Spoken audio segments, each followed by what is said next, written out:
Ang Diyos ho ay hindi siya respecter ng anumang opinyon o mga ginagawa ng tao, na lalong-lalo na yung against His will. May mga ginagawa ang tao na oo, nakikita ng Diyos. Pag ito ay nakatuon na lagi sa sarili at hindi na nagagawa yung duty ng tao na magkaroon ng takot sa Diyos at sa Kanya, maglingkod, gawin ang pinagagawa ng Diyos na pag-aakay ng mga kaluluwang nasa kasalanan, nasa ligaw na buhay, nasa wala pang relasyon, na unahin ang sarili, isuko ang buhay sa Diyos at tanggapin si Kristo at magpaakay at maramdaman yung Diyos na kasama nila at doon makapagsimula ng makapaglingkod ng tama ng ayon sa nais ng Diyos at hindi na mabuhay sa sarili. Ang pananaw ng tao ay ang Diyos ay laging nandyan para unawain ang ating mga pagkakamali, ang ating hindi pagsunod, hindi ho ganun.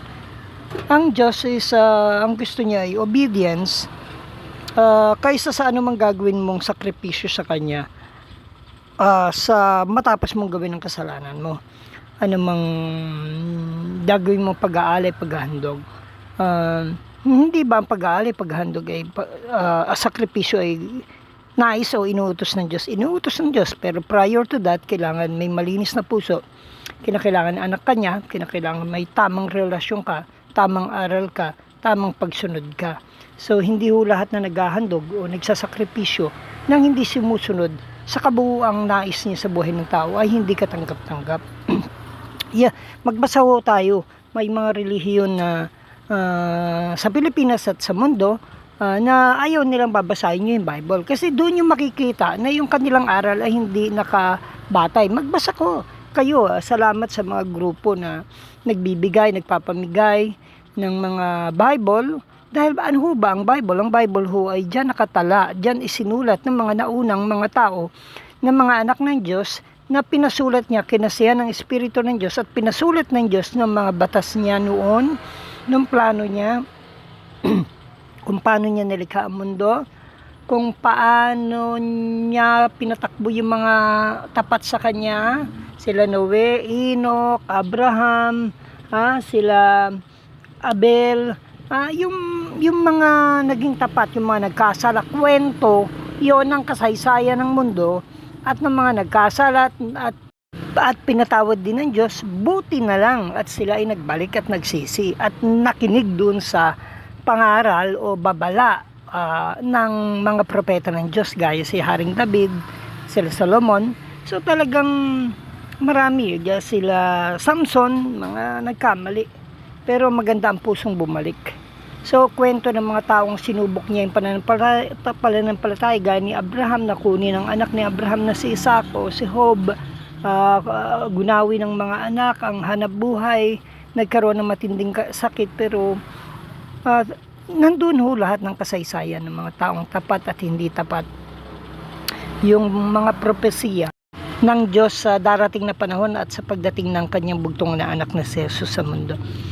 So, ang Bible ay dyan nakatala kung paano nabuhay si Kristo, paano dumating, propesiya, hanggang ano ang mga ipinangaral niya, anong mga binigyang diin niya, anong dapat gawin ng tao. Nandyan na lahat, basahin nyo, Mateo, Marcos, Lucas, Juan, yung kasaysayan ng buhay niya. Hanggang namatay siya, ano ang kanyang habilin, hanggang nagpatuloy sa Acts yung mga alagad niya, gawa ng mga apostoles, hanggang yung mga sulat, mga sinulat nila Pedro, nila Pablo, sinulat kay Timoteo, sinulat sa mga Tesalonica nila Pablo, sa Galacia, sa Pilipos, yung sinulat ni John na alagad ni Kristo, na kung ano mangyayari sa Revelation sa huling panahon, paano ang paghihiwalay ng mga tupa at hindi, paano susugpuin si Satanas, paano huhusgahan ng tao, na kumbaga nandyan ho lahat. Kaya nga lang, sabi ko ang Bible kahit basahin mo ng ganyan, sa unang mga magbabasa, hindi nila masyado maintindihan. Natatakot sila, pero sa tamang pagpapaliwanag ng taong nagbasa na niyan at alam na at kinakasihan sila ng Espiritu ng Diyos pa rin ngayon, tulad ng mga alagad, para maipaliwanag nila ito ng tama. At madali naman talagang unawain ito. Kaya nga lang, may mga, sabi ko nga, may mga grupo na ayaw nilang basahin ito kasi makikita na yung tinuturo nila ay hindi tama. Naalala niyo si Martin Luther, di ba? Nakita niya may mga mali, di ba? Kaya nagprotesta. Kaya may mga hindi tamang aral ni Kristo na ipinatutupad, may hindi sinusunod. So, may mga ganun ho. Basahin niyo ang Biblia, alamin niyo ang aral ni Kristo, ang gusto niya upang makapanahan ang Espiritu ng Diyos sa iyo bilang tao. Kung paano ka makakalakad ng matuwid, banal at may pagsunod. Paano ka makakalayo sa kasalanan, anong gusto ng Diyos sa mga habilin niya. Kalulungkot sa mundo, maraming alam ang tao, alam niyang mag-interpret ng sarili niya kahit hindi yun ang kabuuang sinasabi ng Diyos o ni Kristo. Doon lang sa mananatili sa isang verse, di ba? Kaya nga sabi, ang sistematikong pag-aaral ng Biblia ay yung hermeneutics na in-order na ma-interpret niya yung original intended meaning. Hindi yung kumuha ka doon, yun ang pinanghawakan mo. Kumuha ka doon, yun ang kinlaim mo. Sa'yo ba yun? Kanino sinabi yun? At bakit sinabi yun? Pwede ba nating i-apply? Pwede ba nating gayahin? Pwede kung minsan. Yun nangyari. Babala, o pwedeng hindi nga sa atin sinabi, pero pwede nating tularan, pwede nating wag gawin yung ginawang kasalanan, diba? Pero mayroong specific na, eto wag niyong gawin, wag kayong magkasala, wag na kayong bumalik ng kasalanan, eto ayaw ko ng ganyan, pamumuhay niyo sa katawan ninyo nang hindi ayon sa pagkakalikha ko sa inyo, ayaw ko nang nakikapid, ayaw ko nang nagchichismis kayo, ayaw ko naghahaka-haka kayo ng mali, ayaw kong maghuhusga kayo ng husga. Ayokong buti kung kayo'y judge na matuwid at tama o kayo ay counsel na tama. Yung sinasabing paghuhusga, hinuhusgahan mo yung tao sa hindi mo namang alam batayan at wala kang batayan, at yung husga ka ng husga rin naman dun sa iba, pero ikaw ginagawa mo rin. So ayaw ng Diyos yung nagnanakaw ka, nagkukurap ka. Ayaw ng Diyos na hindi mo inaakay yung mga anak mo. Ayaw ng Diyos na masama kang patotoo. Ayaw ng Diyos na dilim ka. Ayaw ng Diyos na hindi ka lumalago. Ang daming mga specific na itinuro ng Diyos. Tumatakbo ang mundo, maraming nalilikha ang tao. Halimbawa modeling, 'di ba? Tambok dito, palitaw ng dede, palitaw ng puwet, 'di ba? Palitaw ng pusod, mapang-akit ng mga 'di ba? Ano sila, modeling. And diyan sila kikita. Now, question, gusto ba yan ng Diyos? Ayaw ho yan ng Diyos kasi seductive yan, 'di ba? So, iba ang dinadala niya sa isip ng mga manonood, talagang nagaganyak o namamanyak yung iba. So, walang anak ng Diyos na magdadamit ng mga ganyan. Oo, ito na ang mundo natin. Kaya nga, hindi pwede ka magpatuwad-tuwad, magpakigtot-kigtot. Kung ayaw ng Diyos, ituro mo pa sa anak. Kaya nga lang, wala tayong magagawa kasi yan nga po ang gusto ng tao na source of income. O, diba? Yung iba, yan ang pang-akit sa mga Arabo, sa ibang mga mahihilig sa laman ng mga tao. Yan ang pakikita nila sa post nila, o di ba? O yan ang kanilang mga private messages, di ba? Kinakalakal na nila ang katawan nila, ang kalaswaan, ang pangpapaakit, ang kiliti ng kaisipan ng tao, ang pagnanasa. At actually, yung iba ginagamit na, binebenta na ang katawan. Binebenta na. Sabi nga, meron pa nagsabi, Kristiyano sabi niya, ang mahalaga, naguhubad man yung aking anak sa social media, pero yung hubad, doon sa kanyang hindi asawa at may asawa siya, doon sa kanyang kalaguyo, doon sa tag-ibang bansa, hindi naman sila nagtatalik. Naku, ibang aral ni Kristo, ibang aral ng mga tao. Huwag nating babaluktutin, may sumpaho yan. Kaya, ganito ho yan, sa buhay na itong ating ginagalawan, maraming mga ina-adapt ang tao o ina-apply sa buhay nila na gusto nila sa larangan ng paghahanap buhay. Nagnanakaw naman daw kasi ang iba, at saka konti lang naman ito, Lord. And then, akala nila mauunawaan ng Diyos, akala nila pagbibigyan sila ng Diyos, pinagbibigyan lang sila ng Diyos, pero wala wala ang kang guidance, wala ang pagpayag ng Diyos sa kanilang ginagawa. Wala, permissive will yun. Kumbaga, hindi nakikialam ng Diyos sa mga gawa ng mga masasama, at gusto lang ng Diyos bumalik sila. Pero kung hindi sila babalik at mamatay sila sa gitna ng kasalanan, hindi sila maliligtas. Yan yung sinasabi, na maparurusahan sila. Yan ang babala ng Diyos na sa mga nagtutuloy ng kasalanan doon sa Revelation 21 and 22. At yan yung sinabi ng Diyos sa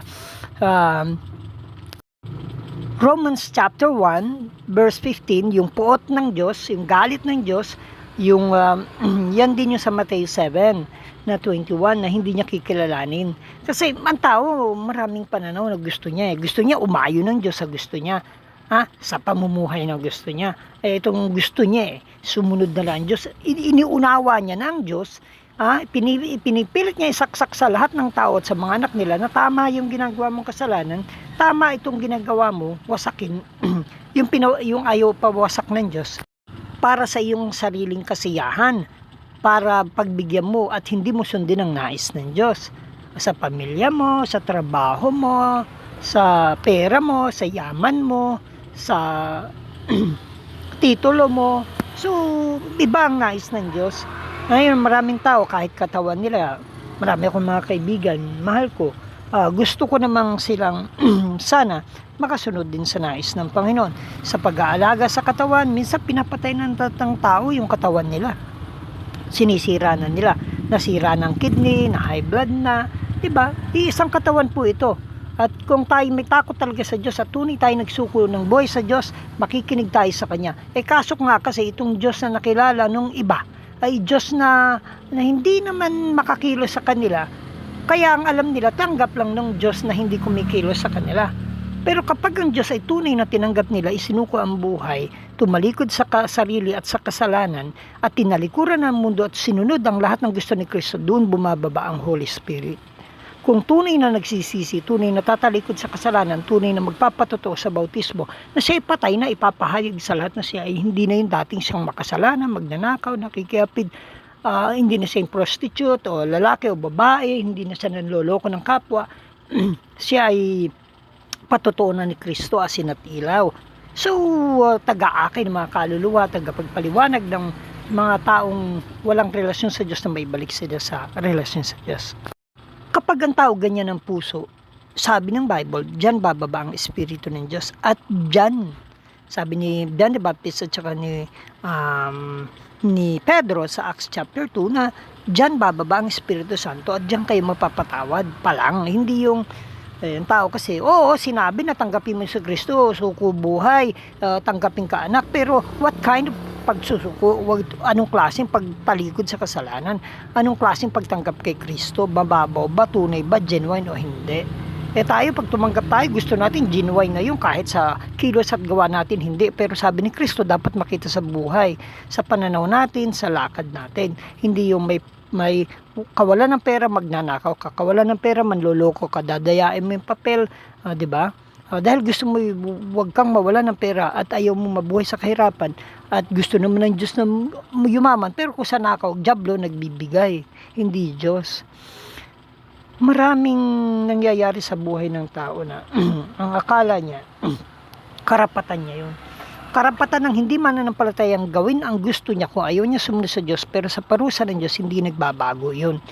Wala kang relasyon, wala kang pagsunod, impyerno, ang tindi.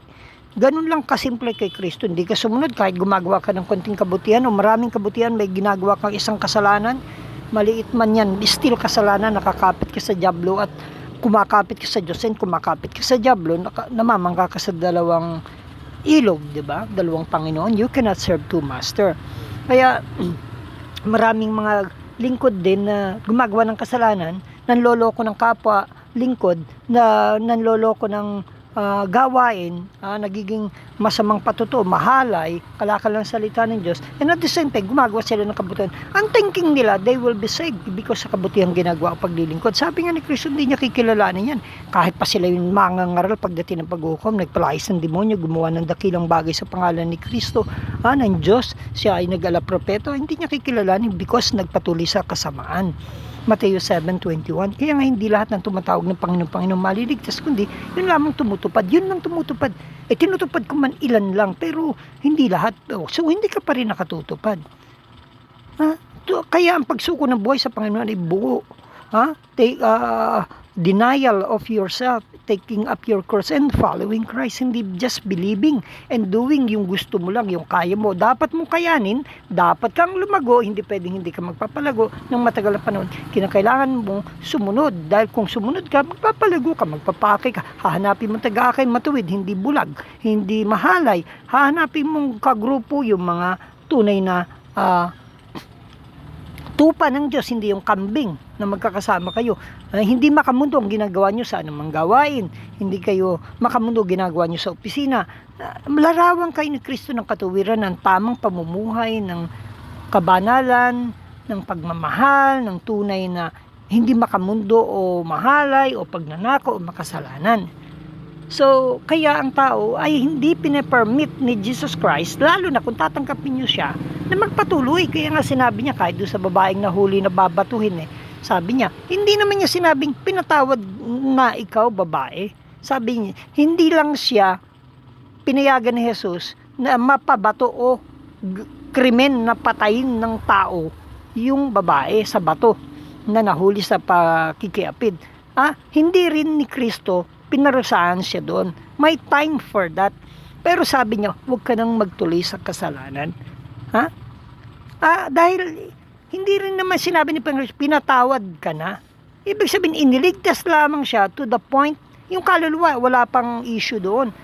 Iniligtas lamang siya sa pagbabato ng mga taong gusto siyang patayin at gustong subukin si Kristo para may akusa kay Kristo kung may maling sasabihin si Kristo.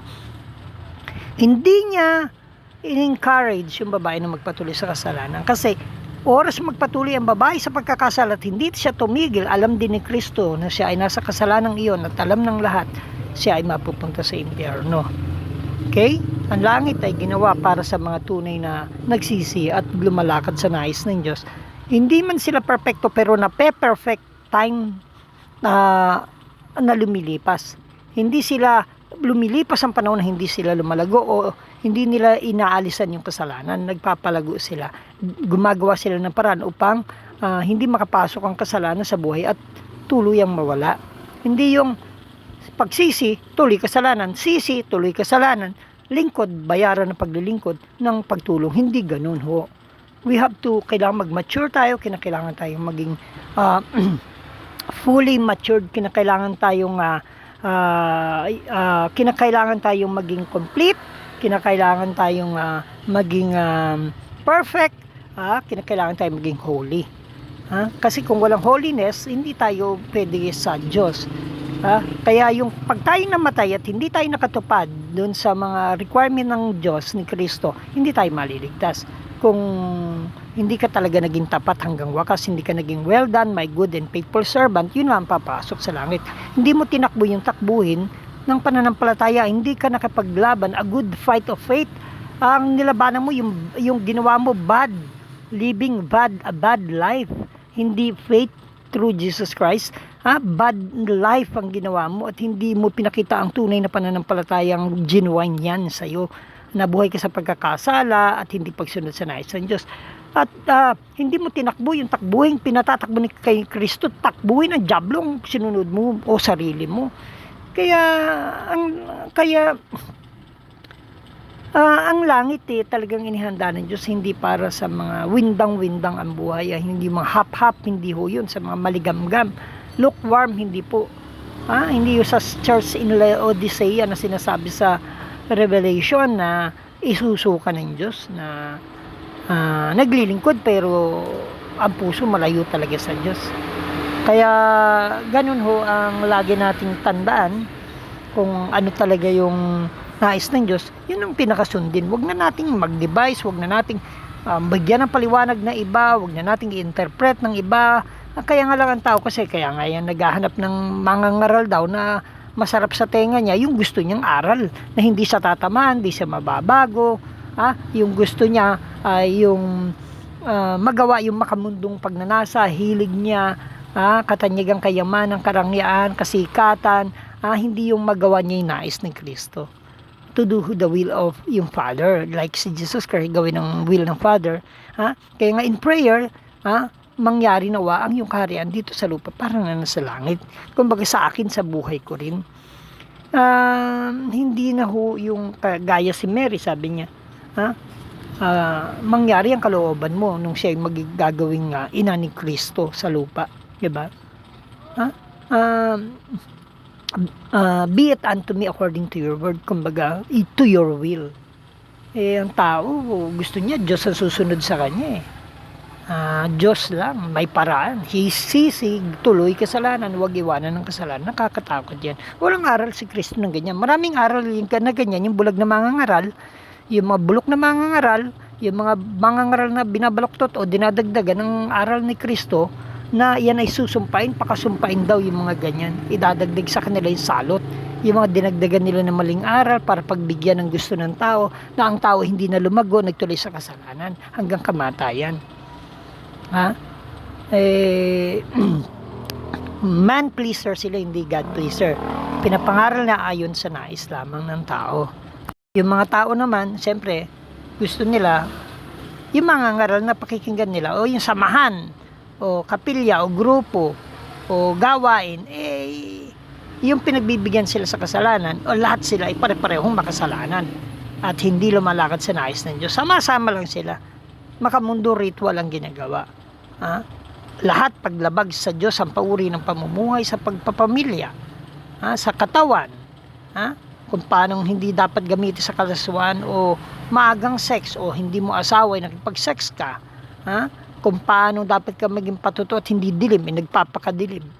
Maraming ganung samahan. Samahan ng mga kambing, hindi samahan ng mga tupa. Hindi aral ni Kristo ang paglakad sa katuwirang kabanalang paglayo sa kasalanan ang tinuturo. Kaya konti nga lang ang maliligtas, sabi ni Kristo, kundi yaon lamang lumalakad sa makipot na landas na ang dulo ay buhay na wala hanggan. Yung iba gusto nila kung anong gawain na nakararami doon. Kaya nga ayaw nila yung mahirap sa kanila. Sa una lang yan mahirap. Kung talagang decided kang wag nang ikaw maghahari, wala ka ng karapatan sa katawan mo o sa pera mo, wala ka ng karapatan sa sasakyan mo, wala ka ng karapatan na gamitin ang utak mo, ang kamay mo sa panloloko ng kapwa, pag-asikaso ng papel ng mga corruption, paggamit ng buhay mo o katungkulan mo sa corruption, o pag-aangkin ng hindi iyo sa kapwa mo o kamag-anak ng lupa, ay hindi pwede iyan. Pag ikaw ay patay na, sundin mo na yung nais ng Kristo. Mabubuhay kang siya lang ang Diyos, siya lang ang kapangyarihan mo, siya lamang ang iyong kayamanan. Siya magpaprovide, hindi diablo na nakikipagkuntsaba ka sa diablo, magkayaman ka. Diba yung diablo, tinukso si Jesus, inaalok na kayamanan, katanyagang kapangyarihan, sambahin lang daw ang si Satanas. No? Sabi ni Kristo, Diyos lamang sasambahin, lumayas ka sa taas, diba? Nirestrain niya, nirebuke niya ang diablo, hindi niya binigyan ng pagkakataon yun, niresist niya. Tayo ring mga anak ng Diyos, hindi dapat naaawa ka sa sarili mo, ganito nangyari sa buhay mo, lugi na kayo, o di kaya ganito ang buhay mo, wala kang ganito, wala kang ganito. Hindi ka dapat maawa. You have a God who are going to provide. Kung masyado ka mainggitin sa mundo, gusto mo, meron na yung kabats ko, meron na yung kaibigan ko, may bahay na may maganda sa sakyan, o ganito, nasa abroad sila na ganyan, o ganyan, dami ng pera, dami ng masarap pagkain. Hindi ka dapat mainggit. Parang si Lazaro na mahirap na namatay, pero tapat sa Diyos, doon siya nag-i-enjoy ngayon. Short lang ang buhay sa mundo. Very short. Kaya yung iba, bata pa namamatay, alam na nila ang kasalanan, pero tumuloy pa. Hindi rin sila napangaralan ng magulang. Kung hindi sila napangaralan ng magulang, kasalanan yun ng magulang. At sila naman, kahit hindi sila inakay ng magulang nila at magulang ang buhay nila, sila naman ay kakaugnay ng Diyos sa pamamagitan ng kamag-anak nila o ng ibang tao o ng mga babasahin na ayusin mo buhay mo, tuwirin mo. Makaka-receive sila ng ganong aral sa iba't ibang kapamaraanan. At nasa sa kanila na lang yun kung talagang naintindihan. Kung intindin nila, takot silang sumubok, kasalanan nila. Kung narinig nila yung tamang aral sa matuwid na mga ngaral, kinausap talaga sila ng Diyos, nagdalawang isip pa rin sila. Kasalanan na nila yun, nagpadisib sila sa dyablo. Kasi merong gusto silang mas easiest way, mas madaling paraan. O, di ba? Mag-corrupt, gawin ng katawan sa kamunduhang pagnanasa o sarap ng bisyong makamundo. O, kasalanan nila, wala na silang may dadalang hilan, sabi ng Diyos. At sila'y parurusahan. Ang bait nga ng Diyos dapat nga kung minsan yung mga taong nanloloko, sabi ng kapwa, dapat mamatay na Nabibisyo tayo sa mga kurap, di ba? Sana mamatay, sabi na nga rin nila ano ba, Karen Dabela ba yun? O, di ba? Pero, antayin nyo, panalangin nyo lang, dumarating talagang parusa ng Diyos. Dumarating yung paghuling sandali nila, dumarating yung pagputol na ng Diyos sa buhay nila. Okay? At talagang binigyan na sila ng tamang pagkakataon, hanggang doon na lang. Kaya kahit mga kabataan, dapat maaga na magsisi. Magulang naman turuan ng mga bata pa at mag-ayos sa magulang. Baka yung magulang pasaway at hindi pa nagsuko ng buhay, yung anak nila madadamay sa kamunduhan nila, hindi rin maliligtas. Kaya kung dumating ang time na hindi ligtas ang magulang at hindi nila naakay sa katuwirang kabanalan ng anak nila at pagsunod sa tama aral ni Kristo, and then yung anak pag kinalabit ng Diyos at hindi siya talaga sumunod, pasensyahan. Kaya sa Great White Throne, pakikita ng Diyos lahat ng pagkakataong ibinigay niya sa tao. Sa mundong ito'y maraming tukso ng biglang pagyaman na hinahangad ng taong biglang yumaman. Ang dami niyang dahilan kung bakit gusto niyang biglang yumaman. Maging sikat, maging tanyag, mabili gusto niya, maging magaan buhay nila. Andyan ang Diyos. Pinangako niya, ipoprovide niya. Tapat ka lang, banal matuwid ka lang, may relasyon ka lang talagang totoo. Naibalik yung relasyon mo sa Diyos. Diba? Huwag ka na mag-alala. I will provide. Diba?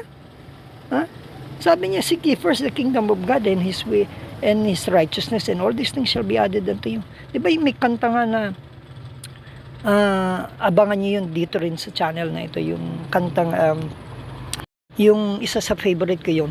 Ganito yun, kapag ang langit ay sadyang maulap, may problema ka na at suliranin mo sa iyo'y nagpapahirap, kay nag-aalinlangan sa kanyang kapangyarihan, manalangin ka't ika'y pakikinggan. Kung iyong pagmamasdan ang kapaligiran, mamamangha ka sa angkin niyang kagandahan. Mga ibong nag-aawitan, bulaklak na nagagandahan, di ba't mahal sila ng Diyos kailanpaman. Ngunit higit ang pag-ibig niya sa iyo, higit sa bawat suliraning taglay mo. Bawat pasakit at problema mo ay kanyang lulunasan, lagi kanyang pakaiingatan. Pag maganda yung kabuuan ng awit na yun, kumbaga yung Mateo 6:33 yun na ang tao kasi makamundo, ang tao kasi lagi nag-aalala, masyadong kumangarap, masyadong magyabang, hindi na niya nagagawa yung pinagagawa na Diyos, na unahin ng Diyos, at yung katuwirang kalooban ng nais ng Diyos, pagsunod sa kaharian ng Diyos, sa nais ng Diyos. Kapag hindi mo ginagawa yun, huwag ka nang umasa. Pero kapag matuwid ka at yung panalangin mo yung matuwid ka, para kikinggan ng Diyos, yung mga abang walang inaasahan, yan, mapalad kayo. Kaya lumapit kayo sa Diyos lang.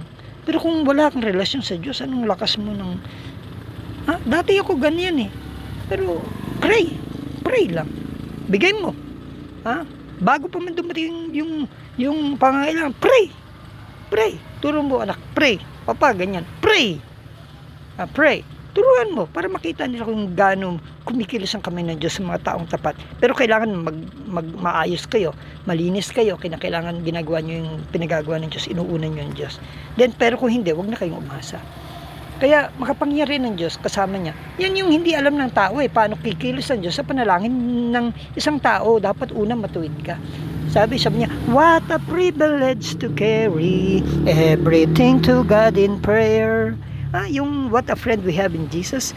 Hindi nila alam yung prayer is a tool, powerful tool na binigay ng Diyos sa mga anak niya. Maghingi kayo, manalangin kayo sa akin, tutulungin ko kayo. Basta ayos kayo sa akin, ayos tayong dalawa. Yung iba hindi na nagpe-pray, nagnanakaw na kaagad nag-aangkin kaagad Kasi makamundo sila. Hindi sila maka-Diyos kuno pero hindi tunay na makamundo. Kita mo dyan, iba niya mga mangaral, yung iba dyan maka-Diyos kuno. Pero wag ka matatakaw sa kalupaan, matatakaw sa kayamanan, makamundo ang buhay, makapera, makaatik, makamahalay. Yung hindi ho, yung pinakikinggan ng Diyos, yung mga taong ganun, mga hypocrite, mga nagkunwaring may Diyos. Gusto lang maka-Diyos silang makilala, gusto na rin nilang makadiablo ang buhay nila. Hindi ho, you cannot serve two master. Kaya ang mga tao, maski ano pa nangyayari sa mundo, lapit tayo sa Diyos. At iba ang paraan ng Diyos, huwag kang maging makamundo. Yung gusto niyang gamitin ng katawan mo, buhay mo, talento mo, sa Kanya lang, sa kaluwalhatian niya. Sabi ko sa mga anak ko, instead na kumakanta kayo ng mga bagay na mga paluluwalhati pa ang dyablo, o minsan pwede niyo gamitin sa mga school, sa mga may mga kanta na nakaka-relax, may kanta na may mga message, pero mas maganda pa rin yung mga may godly message.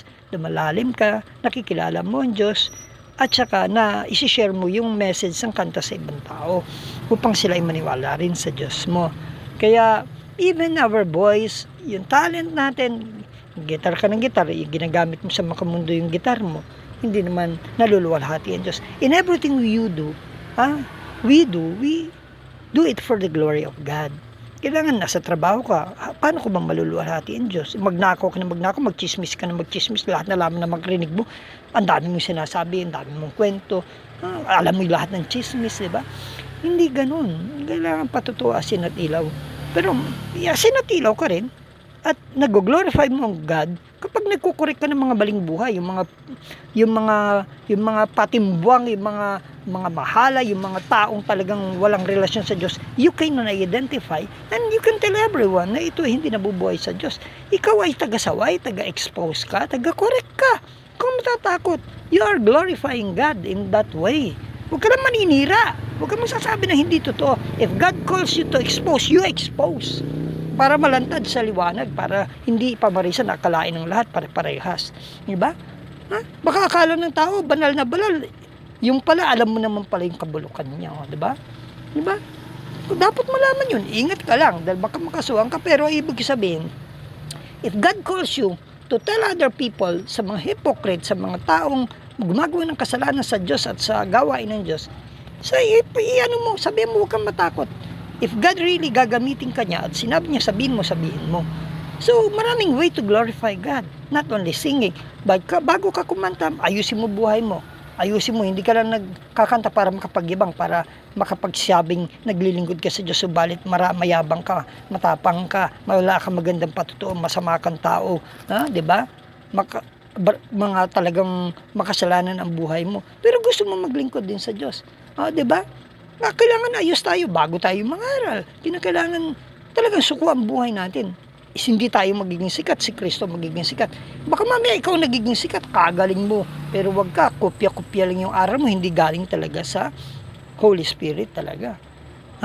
At talagang hindi ka nakikinig at hindi ka kinakausap, baka hindi ka pa pinananahanan ng Holy Spirit.